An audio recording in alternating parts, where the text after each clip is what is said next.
اگلا کویسچن بڑا امپورٹنٹ ہے، بلکہ تھوڑا سا میری فیلڈ سے بھی ہے جی.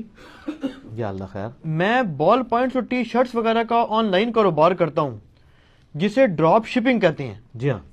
اس کاروبار میں ہم لوگ کسٹمر سے آرڈر لینے کے بعد، اچھا یہ تھوڑا اسلامک بینکنگ میں بھی ایسے ہی ہوتا ہے. جی کریں. کسٹمر سے آرڈر لینے کے بعد ڈائریکٹ اسی آرڈر کو ہول سیلر کو فارورڈ کر دیتے ہیں. ٹھیک ہے. یوں وہ ہول سیلر اس کسٹمر کو ڈیمانڈ کے مطابق چیز بھجوا دیتا ہے. ٹھیک ہے. اس صورتحال میں کچھ منافع مجھے بھی مل جاتا ہے، لیکن اہل حدیث علماء کا موقف ہے کہ آپ مال کو قبضہ میں لیے بغیر یعنی اسٹاک مینجمنٹ یا انوینٹری کے بغیر آگے نہیں بیچ سکتے.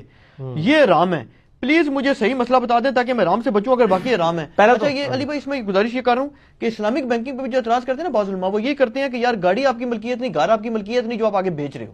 یہ تھوڑا یہ وہ اسلام بینکنگ میں یہ نہیں ہوتا. میں بات بتاتا ہوں. اسلامک بینکنگ کے اوپر میرا کلپ ریکارڈڈ موجود ہے، میں نے اس میں ڈیٹیل سے ڈسکشن کی ہے. ابھی میں سوال کی طرف آتا ہوں.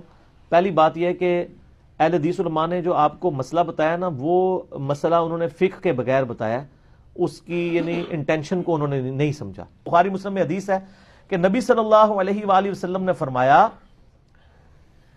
کہ کوئی شخص جب کوئی مال بک کروائے تو جب تک اس مال پر قبضہ نہ کر لے اس کو آگے کسی کے ہاتھوں فروخت نہ کرے. اس حدیث کے تحت وہ کہتے ہیں کہ آپ ڈائریکٹ آرڈر لے کے کسٹمر سے کمپنی کو دیں $10 کا، اور کمپنی وہ 15 کی چیز اس کو دے اور بیچ میں $5 آپ رکھ لیں. وہ کہتے ہیں آپ نے تو قبضہ کیا نہیں، آپ ڈائریکٹ کر رہے ہیں، قبضہ تو کیا نہیں، لہٰذا یہ کاروبار حرام ہے. لیکن سر بخاری مسلم میں اگلے الفاظ اس کو بتاتے ہیں کہ یہ آپ کا کہنے کی تھیم فقہ الحدیث کیا تھا. اس میں الفاظ ہیں بخاری مسلم کے کہ وہ چیز قبضے میں کرو اور اس چیز کو چیک کرو کہیں اس چیز میں خرابی ہی نہ ہو، غرر نہ ہو.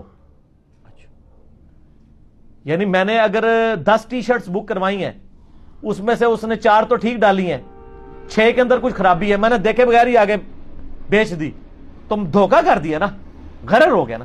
آج کل یہ مسئلہ نہیں ہوتا. آج کل تو برانڈڈ چیزیں ہیں، وہ گاہک کے پاس چلی بھی جائے نا وہ کلیم ہو جاتی ہے.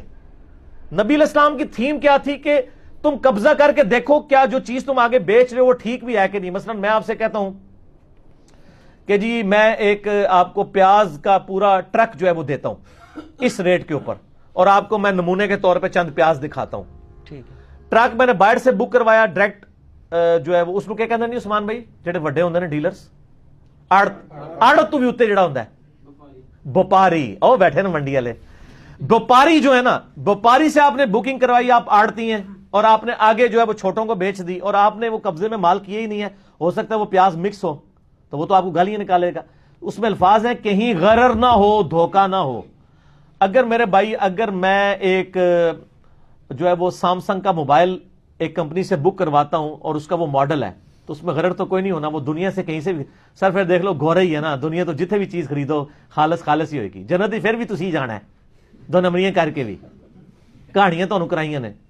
وہ غرر سے بچایا گیا. اور اس کو سپورٹی وہ حدیث ہے صحیح مسلم کی کہ نبی صلی اللہ علیہ وآلہ وسلم ایک دفعہ ایک اناج کے ڈھیر کے پاس سے گزرے، آپ نے اپنے مبارک ہاتھ اس میں داخل کیے تو آپ کے ہاتھ گیلے ہو گئے. آپ فرمایا یہ کیا ہے؟ کہ یا رسول اللہ وہ رات کو بارش ہوئی تھی تو گندم گیلی ہو گئی ہے، اوپر والی خشک تھی، اندر تو ظاہر دھوپ تو اوپر پر لگتی ہے. آپ نے فرمایا تم نے اس چیز کا عیب لوگوں کے سامنے کیوں نہیں ظاہر کیا کہ لوگوں کو پتا چلے. یہ نہ ہو کہ وہ اوپر سے دیکھ کے اوپر سے چیک کر کے لے جائیں جس طرح آپ کے فروٹ والے کرتے ہیں، سامنے اچھے فروٹ رکھے ہوتے ہیں. تسی تو نہیں نہ کرتے وسیم بھائی؟ اچھا ٹھیک ہے. اچھا وہ جیسا کرتے ہیں اس طرح آپ کے ساتھ، تو وہ آپ نے فرمایا تم اس کو لوگوں کے اوپر عیب کو ظاہر کرو. پھر آپ نے ارشاد فرمایا جس نے ملاوٹ کی وہ ہم میں سے نہیں ہے. یہ جو حدیث کا آخری حصہ ہے نا وہ پوری حدیث مسلم شریف کی اس طرح ہے. غرر نہیں ہونا چاہیے. غرر کہتے ہیں دھوکے کو. جس چیز میں غرر اور دھوکہ انوالو ہو گیا وہ کاروبار پھر ہو جائے گا حرام.